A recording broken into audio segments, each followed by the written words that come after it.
Halo semuanya, hari ini kita akan membahas mengenai apa itu perbedaan fungsi into, apa itu perbedaan fungsi onto, dan apa itu fungsi bijektif.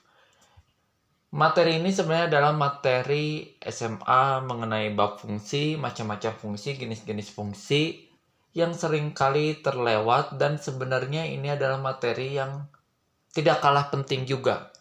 Karena perbedaan-perbedaan antara fungsi-fungsi ini cukuplah hampir mirip ya. Hampir mirip dan kita akan langsung saja membahas perbedaan-perbedaan dari ketiga fungsi ini dan apa syarat fungsi-fungsi ini bisa dikatakan sebagai fungsi into, onto, dan bijektif. Kita akan mulai langsung ke yang pertama mengenai fungsi into. Fungsi into seringkali disebutkan atau didefinisikan sebagai fungsi injektif. Ada juga yang menyebutkan sebagai fungsi satu-satu atau one-one function. Nah, apa saja syarat suatu fungsi dikatakan sebagai fungsi into atau fungsi injektif? Yang pertama, B harus mempunyai pasangan tepat satu di A. Maksimal pasangannya 1.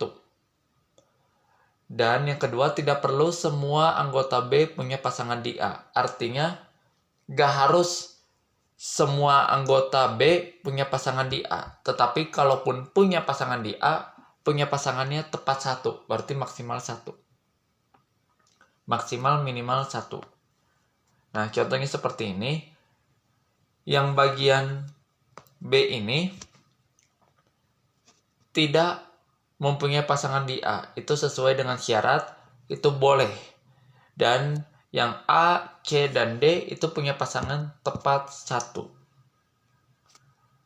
Nah, sekarang kita akan membahas mengenai fungsi onto. Fungsi onto disebut juga sebagai fungsi surjektif.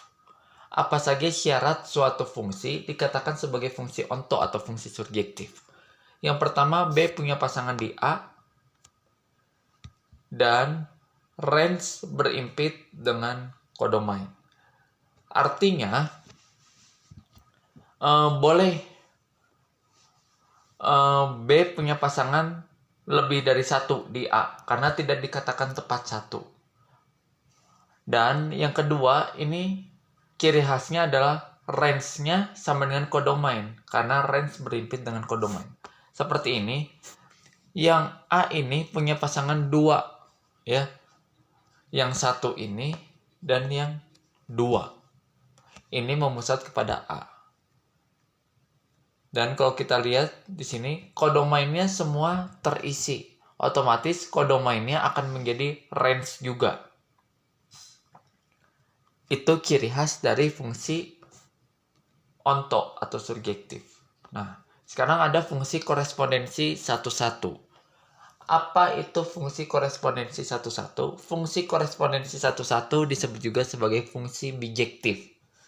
Kalau ada kata bi berarti 2. Apanya yang 2? Gabungan 2 fungsi. Gabungan 2 fungsi apa? Gabungan 2 fungsi antara fungsi surjektif dan injektif. Jadi maksudnya apa? Fungsi korespondensi satu-satu adalah gabungan syarat dari fungsi into dan fungsi onto. Gabungan syarat dari fungsi injektif dan surjektif. Seperti apa contohnya? Seperti ini.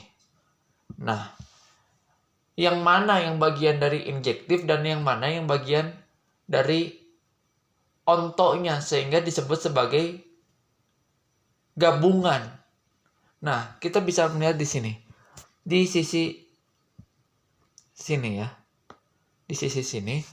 Ini yang B ini range-nya berimpit dengan kodomain atau range-nya sama dengan kodomain.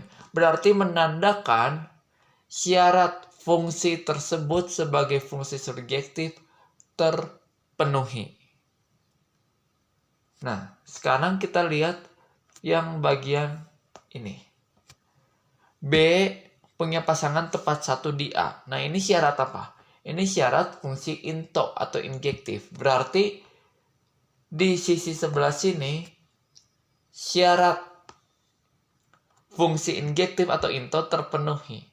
Artinya fungsi ini bisa dikatakan gabungan 2 syarat fungsi antara fungsi surjektif dan injektif sehingga dinamakan fungsi korespondensi satu-satu atau fungsi bijektif. Nah, itu dia penjelasan perbedaan dan syarat-syarat mengenai suatu fungsi dikatakan injektif, surjektif, dan bijektif. Semoga bermanfaat. Terima kasih.